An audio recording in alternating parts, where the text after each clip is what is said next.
Chaque jour, Charles et Carole vous présentent la leçon de l'école du sabbat.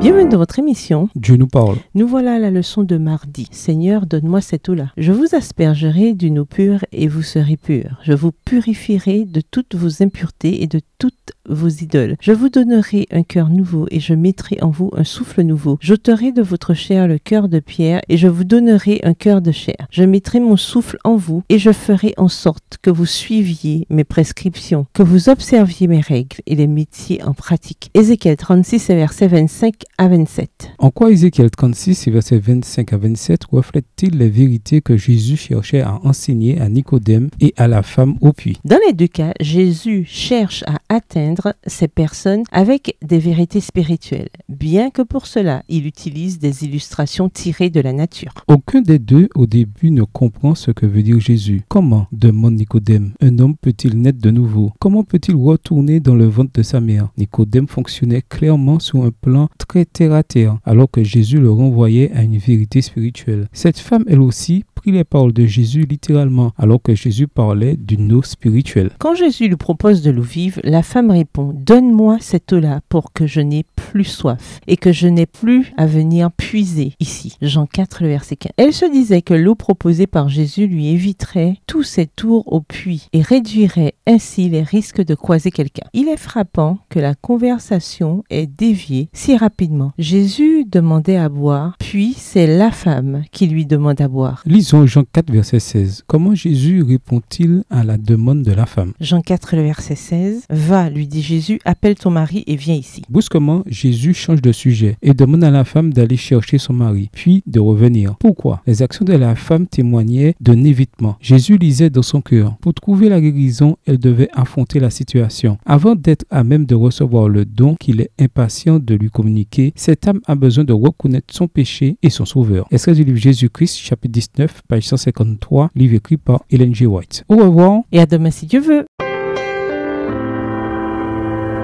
Dieu nous parle.